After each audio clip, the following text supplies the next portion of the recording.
Olá, queridos, a paz de Cristo, sejam todos bem-vindos a mais uma aula aqui no meu canal no YouTube, @pastor Gilson Paulo Oficial, e nessa aula eu tratarei da lição de número 2, a gravidade do pecado de uma nação, parte 2. A parte 1 já está publicada no canal, só você acessar.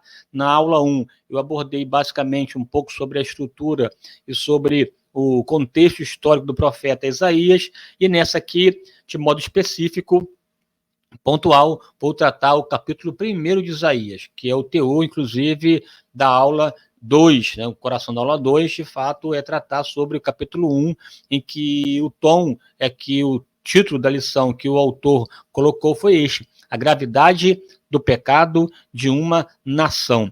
Desde já ressalto aqui a sua atenção para que, se porventura Deus tocou no seu coração para você ser um semeador, um apoiador do canal Crescendo pela Palavra, o canal que agora você está acessando, é só aí acessar a chave Pix 21984778523, 21984778523, e o seu investimento, a sua semente, servirá para aprimorar o canal. Há no coração aqui um desejo de alugar um lugar próprio, montar um estúdio presencial com uma estrutura mínima e ter pessoa para poder gerir e usar, na verdade, né, todo o equipamento de uma gravação de um podcast, uma gravação ao vivo, e a sua semente servirá para atender essa demanda que diz respeito tanto ao custeio, bem como também a aquisição de material. E, é claro, também a sua semente, aqui repito,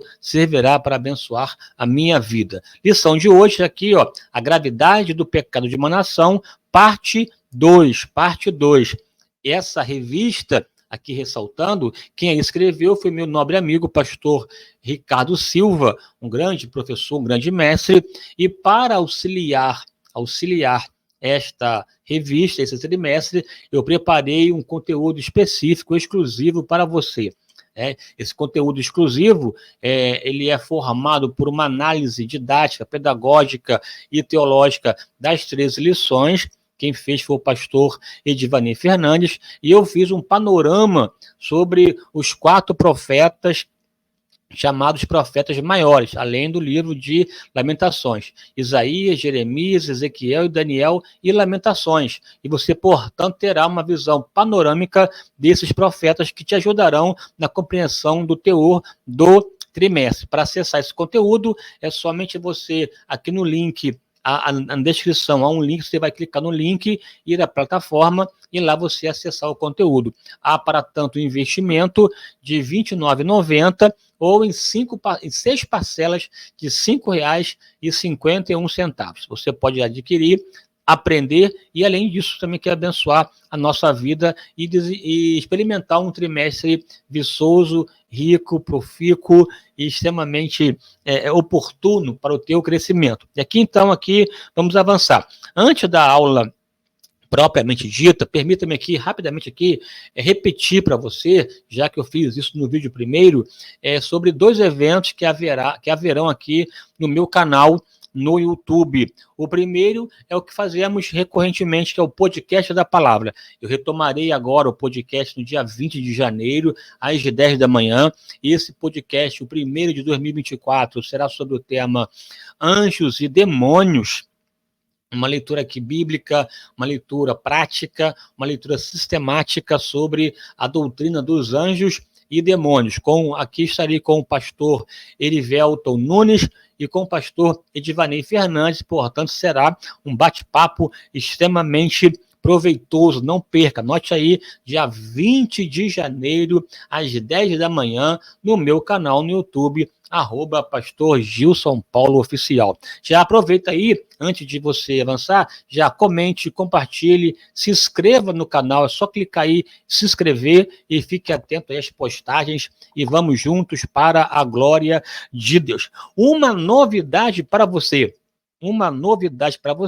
que acabei não colocando aqui no meu slide, mas eu vou aqui dizer para você agora, no dia 6 de março, a partir das 10 da noite, eu aqui iniciarei um programa chamado Examinando as Escrituras com o pastor Gilson Paulo. E nessa primeira temporada, eu começaria aqui a fazer uma exposição para você sobre a Epístola de Paulo aos Romanos.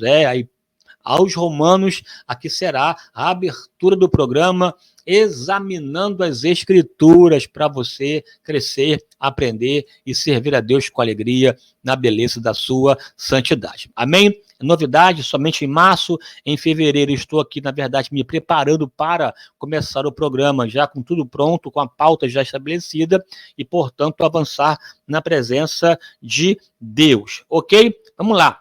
Lição de número 2, a gravidade dos pecados de uma nação, o texto bíblico básico, já falei aqui, capítulo 1, e o texto áureo, capítulo 1, 25, em que Deus disse que iria voltar contra Israel a minha mão e purificarei inteiramente as tuas escórias e tirar-te-ei toda a impureza que estava no meio do povo de Deus, né?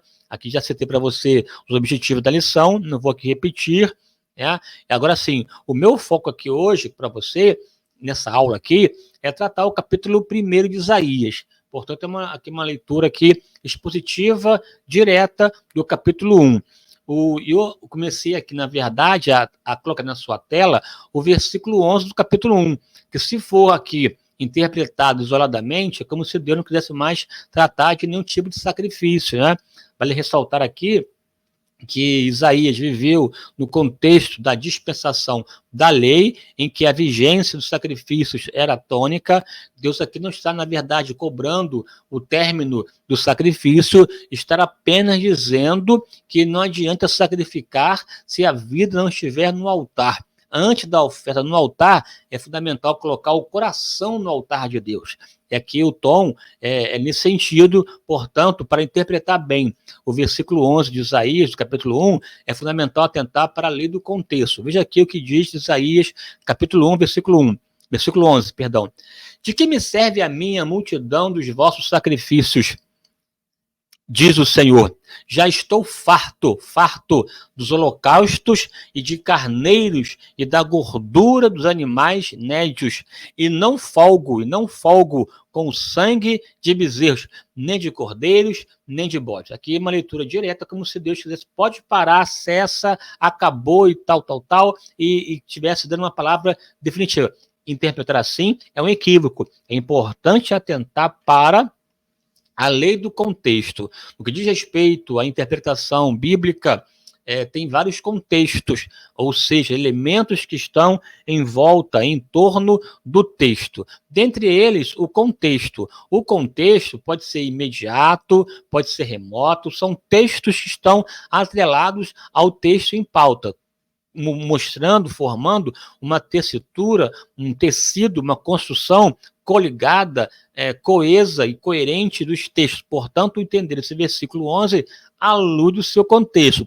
O meu amigo pastor Esdras Costa Bento, um doutor da PUC, ele definiu a lei do contexto da seguinte forma no seu livro Hermenêutica Fácil e Descomplicada. A lei do contexto é uma das primeiras leis que regem a interpretação.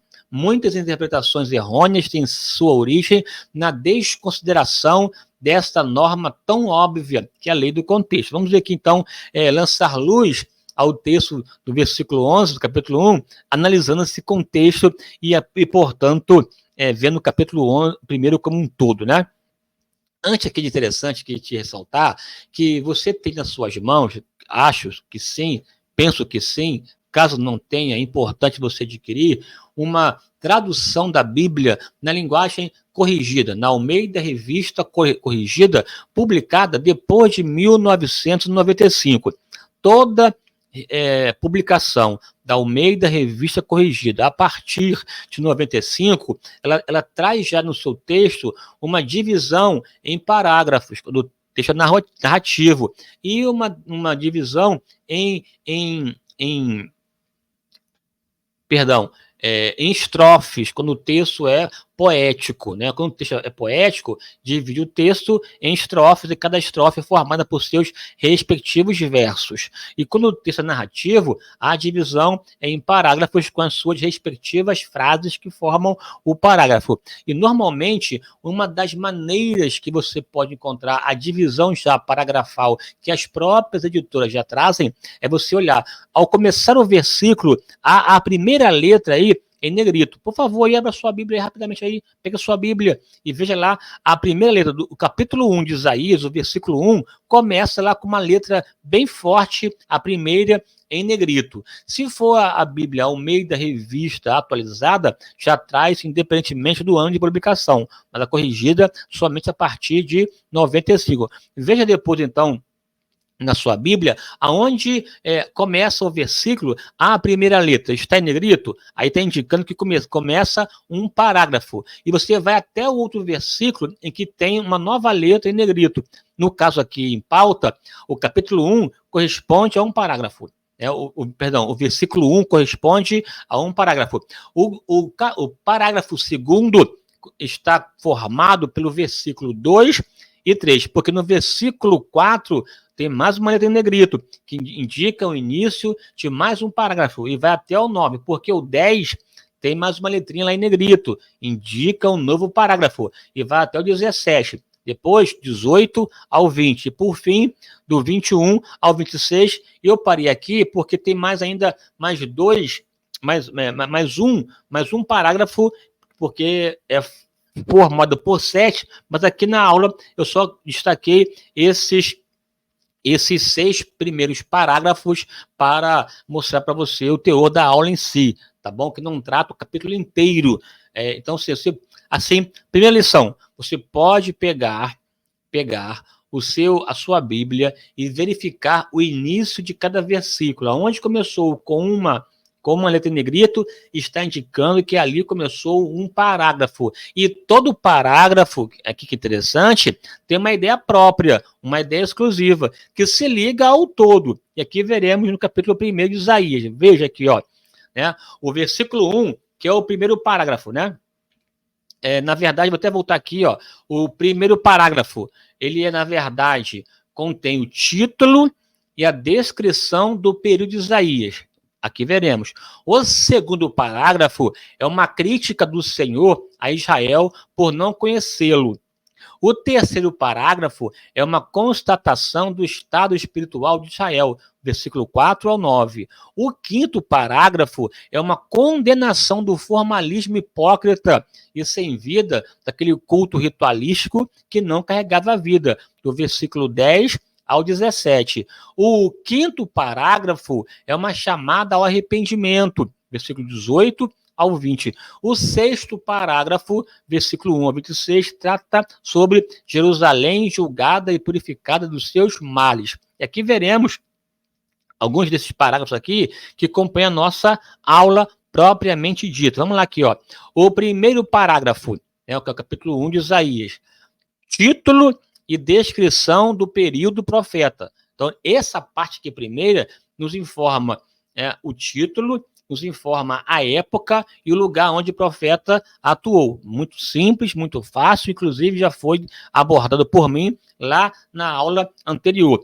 Visão de Isaías, filho de Amós, a qual ele viu a respeito de Judá e Jerusalém, nos dias de Uzias, Jotão, Acás e Ezequias, rei de Israel. Portanto, aqui, pegando esse laço desde a morte de Uzias até o início de Manassés, portanto, que envolve o período de Jotão, Acás e Ezequias, quase 60 anos de ministério. O ministério de Isaías foi um ministério longo, duradouro. Ele não foi um aventureiro, alguém que chegou assim, né, caiu de paraquedas, ou de repente ficou famoso no YouTube porque publicou um vídeo e explodiu e viralizou. Não, uma pessoa de história.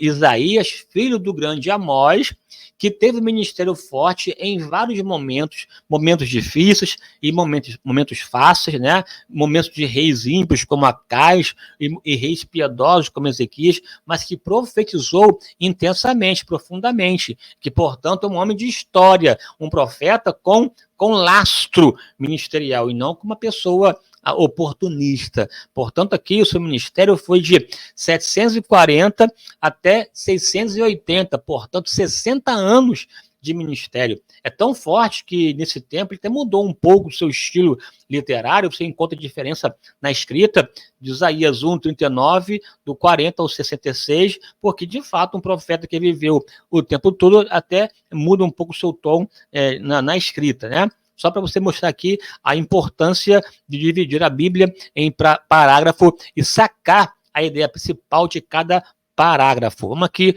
O segundo parágrafo é aquele que composto por versículo 2 e 3. Nesse parágrafo aqui, aponta para a crítica do Senhor a Israel por não conhecê-lo. O coração do parágrafo 2, ou do segundo parágrafo, é uma crítica de que Israel não conhecia, que conhecer tem a ver com intimidade, relacionamento, saber a vontade, ter, de fato, intimidade, né? Se relacionar, não é somente conhecer, prazer, te conheço, não, é ter uma vida, envolvimento, entranha, né? E participação. E essa ignorância, esse não conhecer, esse afastamento, essa apostasia de Israel em relação a Deus, o profeta comparou, né, dizendo que Israel estava pior do que um jumento, pior do que um boi, porque ele afirma assim: criei filhos e exalcei-os, mas eles prevaricaram. Israel, pior que um boi e o jumento no quesito entendimento. O meu povo não entende. Veja, antes de começar aqui essa questão aqui que eu até saltei, Deus aqui, na verdade, entra como se estivesse chamando uma assembleia, convocando testemunhas, uma convocação solene, e Deus agora vai mostrar para o povo as suas queixas, a sua visão, vai fazer uma denúncia, na verdade, em relação à situação do povo. Então ele convoca: ó céus, ó terra, né? Prestai ouvidos, e porque o Senhor vai falar: ouvi, ó céus, e presta ouvidos, tu, ó terra, porque fala o Senhor. Agora chegou a hora de Deus falar. Chegou a hora de Deus manifestar o seu pensamento. Chegou a hora de Deus convocar as testemunhas e mostrar as suas razões e denunciar o pecado de Israel. Uma questão séria, que veja aqui a solenidade, a seriedade, a gravidade.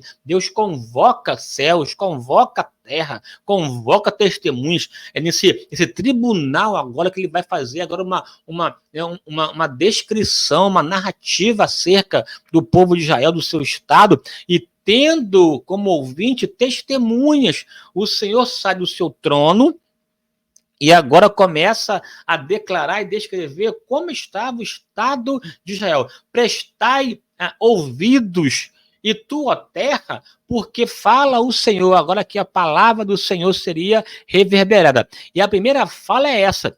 Primeiro, criei filhos e exalcei-os, mas eles prevaricaram. Veja aqui, nesse verso aqui, 3 verbos. O verbo criar e o verbo exalçar, ou exaltar, e prevaricar. Criar, Deus deu vida, formou, construiu. Desde lá de Abraão até aquele momento, Deus tirou, um povo que não era povo, formou, consolidou, protegeu, livrou do Egito, preservou no deserto, deu terra, deu nação forte. Desde lá de Abraão, que não tinha como ter filho, Deus abriu mão de Rebeca, de Sara, de Raquel.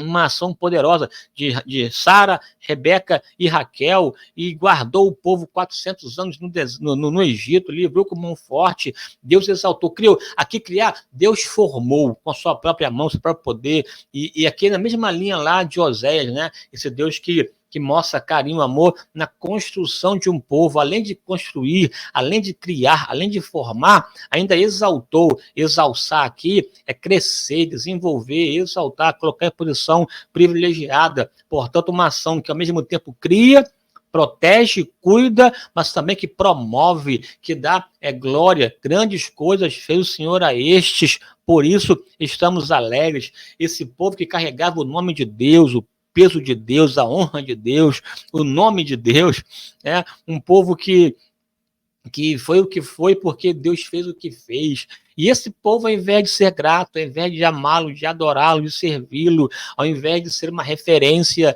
para as demais nações e, portanto, marcada de fidelidade, de amor, de carinho e de fato aqui de intimidade, o que fez esse povo? Ao invés de agradecer, ao invés de servir, ao invés de ser fiel, esse povo prevaricou aqui. Prevaricar aqui é se rebelar, é voltar para trás, é se apostatar, é ser um comportamento marcado pela prevaricação, e prevaricação aqui no sentido de apostasia. O povo, ao invés de ser grato e servi-lo, resolveu abandonar Deus e casar com outros deuses e cometer o chamado adultério espiritual e pecar cada vez mais, e pecar de modo profundo, uma ação de ingratidão, de afastamento, de apostasia e de dureza de coração. Tão duro que Deus denunciou o pecado de Israel, pior do que um boi, pior do que um jumento, porque o boi conhece o seu dono, e o jumento a sua manjedoura. Até o boi e o jumento, mesmo sendo um animal irracional, mesmo vivendo instintivamente, portanto, com uma mentalidade pouco desenvolvida em relação à capacidade humana, esse povo de Israel estava mais duro do que um animal. O meu povo não entende, o meu povo não me conhece, o meu povo age pior do que um jumento e pior do que um boi. Se você parar para poder analisar, estudar a comparação que Jeremias faz do povo de Deus, é até pior do que essa aqui.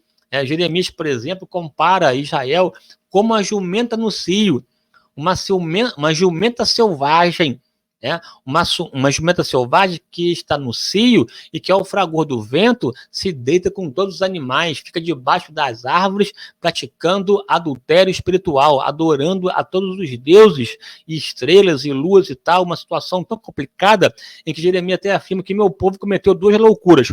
A mim me deixaram, e a segunda, cavaram para si cisternas rotas, deixaram manancial de águas vivas e cavaram para si cisternas rotas. Então aqui a denúncia é: Israel está pior do que um jumento, Israel está pior do que um boi, porque um boi, quem já criou aqui animal, eu já tive aqui a oportunidade de crescer num ambiente em que meu pai tinha um cavalo, uma carroça, um cavalo, e interessante que ele todos os dias, ia trabalhar com o cavalo, com a carroça, enfim, tal. Chegava na rua de entrada, o cavalo já automaticamente já entrava na rua, ia para casa. Quando meu pai queria passar direto, me lembro como criança ainda, queria passar direto, porque ia em outro lugar, não ia entrar em casa, o cavalo empacava e lutava e queria, porque estava já habituado a entrar naquela rua e ir para casa, porque o boi conhece a sua manjedoura, o seu dono, e o jumento a sua manjedoura.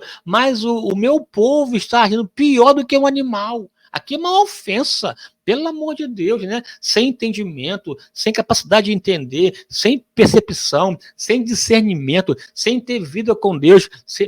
É um coração de animalesco, instintivo, bruto. É aquilo que o próprio profeta o profeta Ezequiel alertado. Ezequiel profetiza: esse povo é um povo de dura cerviz, de coração de pedra. Eles são, na verdade, como sarça, como espinhos, como escorpiões. Você estará entre escorpiões, entre espinhos, entre sarça brava. Veja que descrição pesada que Deus utiliza o profeta Ezequiel também, na mesma linha que o profeta Jeremias, também retratando esse comportamento aleivoso, vergonhoso, comportamento marcado pela ignomínia, do povo pecando vergonhosamente, se apostatando de Deus. E aqui Deus está: vocês estão semelhantes, pior do que um jumento, pior do que um boi, porque não tem entendimento do seu Senhor. Ressalto: eu os criei, eu os eduquei, eu os promovi, eu os protegi, eu os exaltei, eu os fiz grande. E qual foi o resultado? Agindo pior do que um boi, do que um jumento. Por quê? Aqui eu mostrei para você aqui a descrição. Veja aqui o cenário, ouça, céus e terra, ouçam, deem ouvidos, porque o Senhor vai falar. Ele está aqui falando. Primeiro, Israel surgiu porque eu fiz, criei e promovi. E o que ele me deu em troca? Agindo pior do que um jumento, pior do que um boi. Aí ele afirma, ai da nação, ai da nação, ai da nação pecadora, ai da nação pecadora, carregada de iniquidade, semente de malignos e corruptora. Ele afirma, ai da nação pecadora.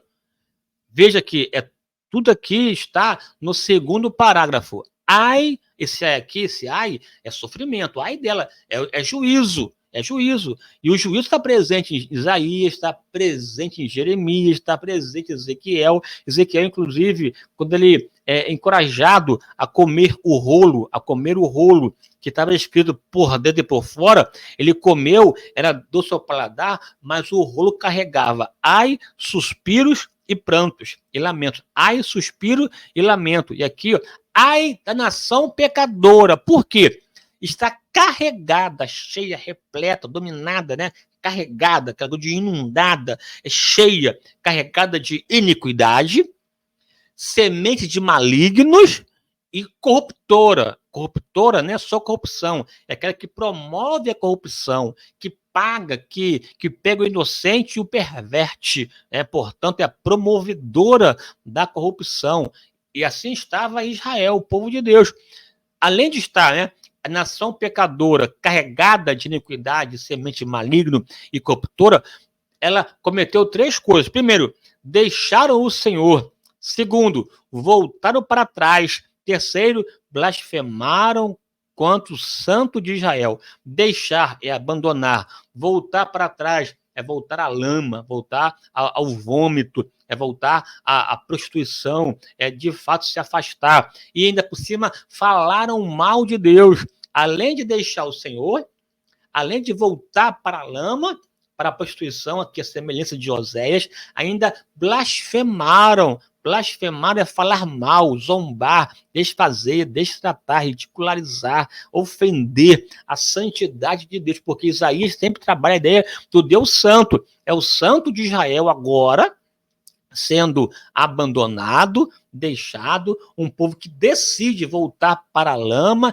ainda falar mal daquele que os criou e os promoveu, os exalçou, né? E aqui, aí ele afirma, toda a cabeça está enferma e o coração fraco.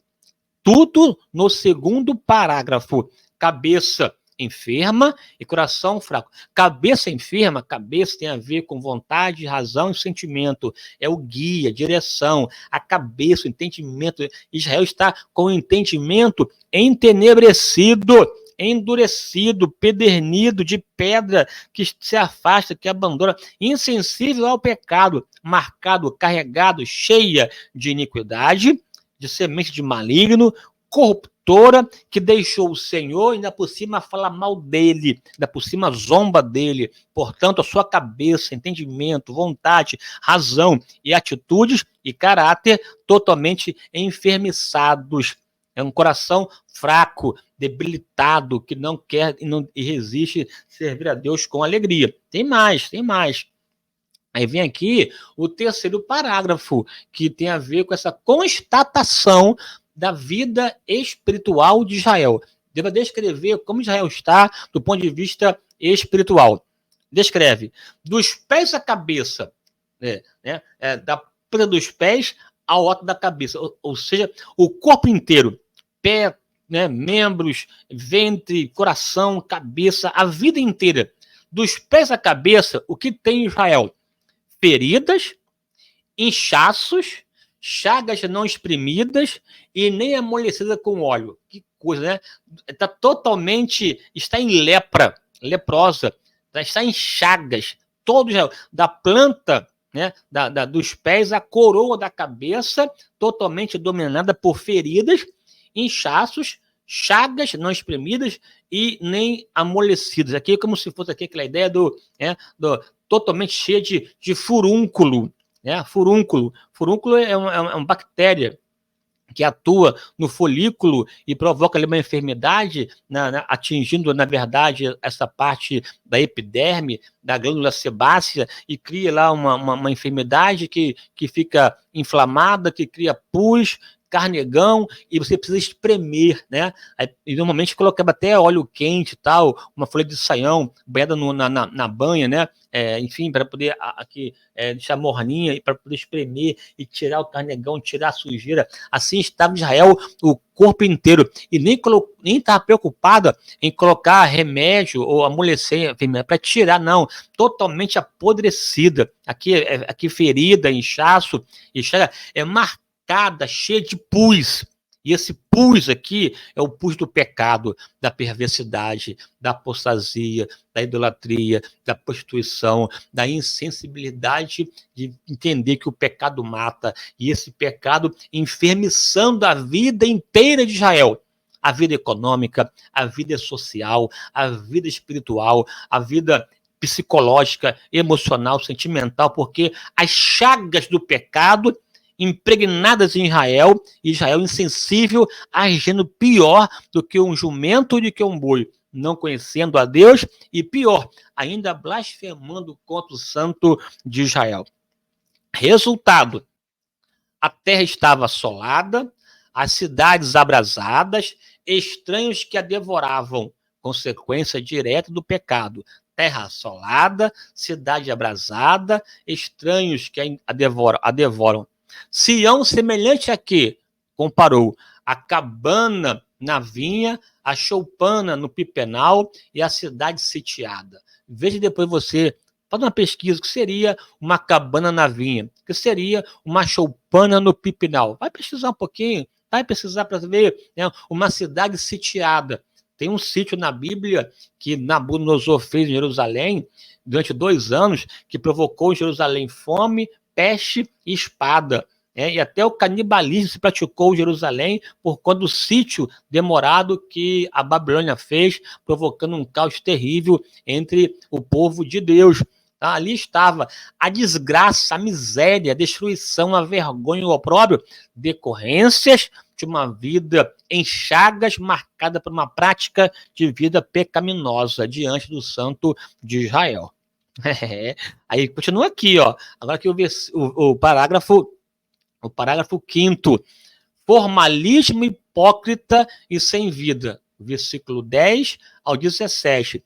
Começa assim: ouve a palavra, príncipes de Gomorra, ouves a palavra, príncipe de Sodoma e povo de Gomorra. Olha que interessante, Deus se reporta aos príncipes de Israel, no povo de Deus, e ao povo. Chama os príncipes de Sodoma e de Gomorra. Sodoma e Gomorra são 2 símbolos de níveis de pecaminosidade das mais degradáveis, degradada, mais baixa. Sodoma e Gomorra, com a prática sodomita, com essa prática pecaminosa em que se zomba e comete os pecados mais absurdos, em que Deus abomina, não tem prazer e tal. E Deus se reporta: vocês aí, príncipe de Sodoma, vocês, moradores de Gomorra, ouçam a palavra de Deus.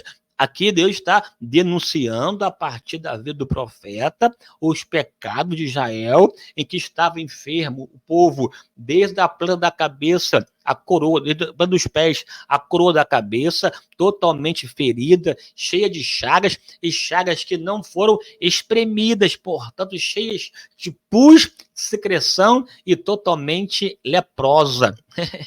É pesado, é pesado. Aqui, ó. De que me serve a mim a multidão dos vossos sacrifícios?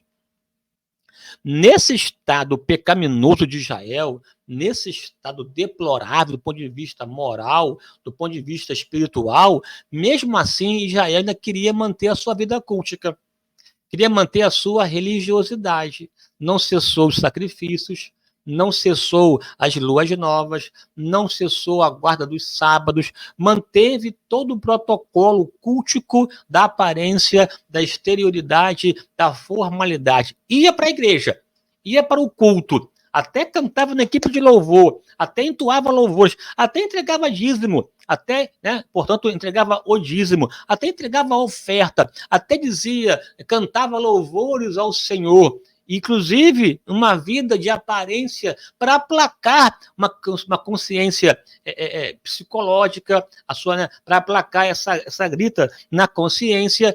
Só que esse culto marcado, cheio das mãos de sangue, Deus não aceitou. Deus não aceita culto hipócrita. Deus não aceita culto de aparências.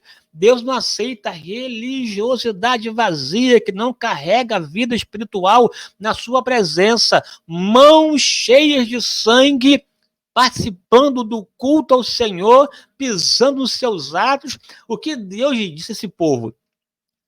Olha só, sobre as ofertas, o que Deus disse?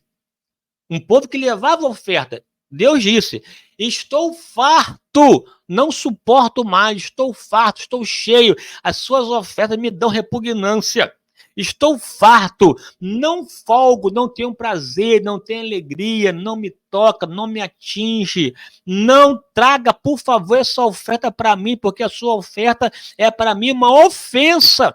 É um desprazer, é um descontentamento. Elas são, para mim, abominação, ou seja, algo que eu odeio, que eu desprezo, que eu rejeito, que eu não quero. Mas, pastor, Deus não quer oferta? Quer oferta.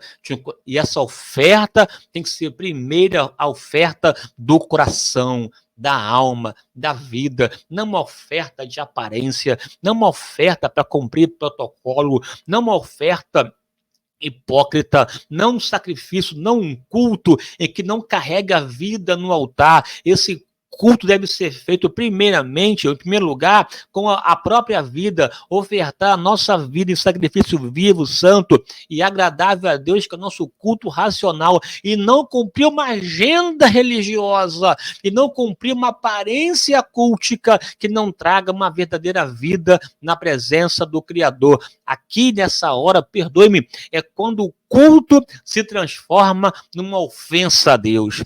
Quando o culto se transforma numa ofensa a Deus, e esse culto Deus não suporta, Deus não folga, Deus está farto, Deus rejeita, porque para ele é uma abominação. Sobre o culto, está cheio de iniquidade. Não suporto, aborrece a minha alma, ele me faz sofrer. Irmãos, que coisa! Esse Deus estabelece culto, estabelece sacrifício, estabelece a importância de uma vida devocional, e aqui ele afirma que a vida religiosa de vocês, para mim, me faz sofrer, eu não suporto, por isso, resultado, não ouço as suas orações, né? Escondo de vocês os meus olhos, porque quando vocês clamam a mim, eu não vos ouço, eu escondo as minhas mãos, eu não atuo. Por quê? Porque as vossas mãos estão cheias de sangue. Tem muita gente hoje que está enganada em servir a Deus. Faz parte, participa, frequenta cultos, tem uma aparência até de louvor, até chora, até entrega ceia. Até entrega ceia, igreja disso, igreja daquilo e tal, porque Deus quer o coração, e começa com frenesi toda, aquela coisa toda, mas a Bíblia diz, eu não suporto esse culto de vocês. O culto de vocês, para mim, é uma ofensa. Estou farto das suas ofertas. Não suporto os seus cultos. Por quê? Porque as vossas mãos estão carregadas de sangue. Mão que oprime a viúva, mão que oprime o órfão, mão que ignora o necessitado, uma vida religiosa que não carrega um caráter transformado na presença do Deus Santo. Essa vida dobre, essa vida duplicada, essa vida profana é uma ofensa à presença de Deus, conforme que descreve o profeta Isaías no capítulo 1. O que Deus, então, conclama ainda, essa história, se vocês querem me oferecer um culto digno da minha presença, lavai-vos, purificai-vos, tirai a maldade dentre vossos olhos. Lavar tem a ver aqui com um rito de purificação, de pureza, de romper, de afastar, de dizer não ao pecado, de dizer sim para Deus. E tirar e arrancar a maldade diante de vós. Faça cessar o mal.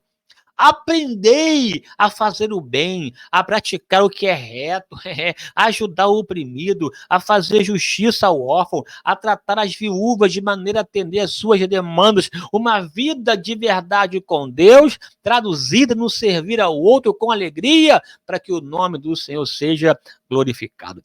Deus não aceita culto vazio. Esse povo aí me honra de lábios, mas o coração está longe de mim. É o que diz o profeta Isaías. É o coração longe de Deus, mas tentando, na verdade, esconder a partir de uma aparência, de uma falsidade religiosa. É como o profeta Jeremias denunciou.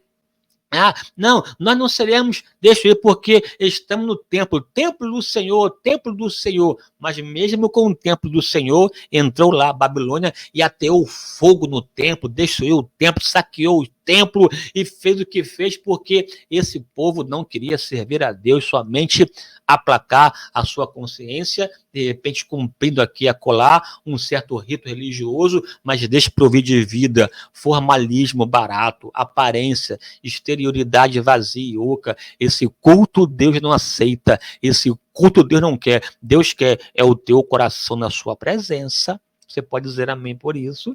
Eu sei que você está aí me ouvindo e o Espírito Santo já está falando no seu coração muitas de verdade, tanto para a sua vida pessoal, bem como também para analisar o que está acontecendo por aí nos arraiais protestantes, querendo manter uma vida cultica, mas totalmente afastada de Deus, e essa vida cultica, cuja vontade primeira é do adorador e não do ser adorado.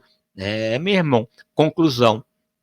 Para que Deus de fato atenda, aceite e receba o seu culto, ainda há uma saída. E a saída é o arrependimento.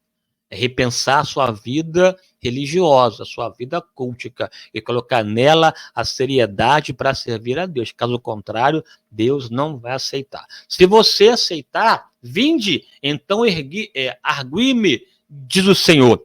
Ainda que os vossos pecados sejam como a escarlata, eles tornarão brancos como a neve. Ainda que sejam vermelhos como o carmesim, se tornarão branca como a lã. Ou seja, apesar dos pecados cometidos, Deus deseja e quer perdoar. Ele quer purificar, ele quer lavar com o sangue puro carmesim do Senhor Jesus e transformar esses pecados, essas chagas, essas doenças, numa vida santa, na presença de Deus. Se vocês fizerem assim, pode ter certeza, se quiserdes e ouvirdes, comereis o bem dessa terra. Haverá bênção de Deus sobre a vida do arrependido.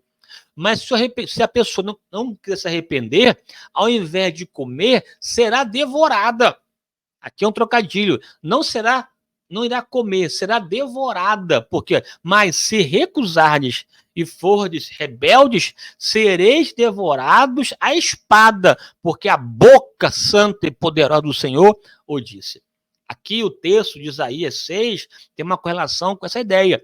Isaías viu o Senhor santo, cuja santidade proclamada pelos serafins, pelos seres ardentes, santo, santo, santo é o Senhor dos exércitos, ele de lábios impuros, vivendo em meio de um povo de impuros lábios e querendo ver o Senhor. Só pôde avançar, eis-me aqui, envia-me a mim, depois que foi tocado pela brasa viva que saíra do altar. Que nessa oportunidade o nosso Deus nos toque profundamente, nos purifique e que você possamos dizer, como disse o profeta Isaías, eis-me aqui, envia-me a mim. Deus não aceita culto de aparência, ele quer um coração efervescente, enfervecido, aquecido para exaltá-lo e adorá-lo na beleza da sua santidade. Desfaço as tuas transgressões como a névoa e os teus pecados como a nuvem. Eu mesmo sou o que apago as tuas transgressões, por amor de mim, dos teus pecados, não me lembro. Olhai para mim, sede salvos, vós, todos os limites da terra, porque eu sou o Senhor e não há outro para ser adorado. Portanto, meu querido e minha querida, Aqui a mensagem para nós é essa: Deus não banaliza o pecado. Deus não ignora o pecado. Todo pecado tem consequência. E Deus nos conclama a viver uma vida santa na sua presença. Os pecados atingem tanto a pessoa, os seus com os quais ele se relaciona, e também atinge uma nação pecadora, uma nação cujo judiciário, executivo, legislativo não atende para o pobre, marcado pela corrupção, uma nação corruptora, em que ofende e zomba de Deus. Pode ter certeza que a espada do Senhor será posta, e você vai ver que o Senhor é o Senhor de toda a terra. Deus te abençoe, um forte abraço, fique com Deus e sirva o Senhor com alegria na beleza da sua santidade. Um forte abraço e até a próxima. Amém.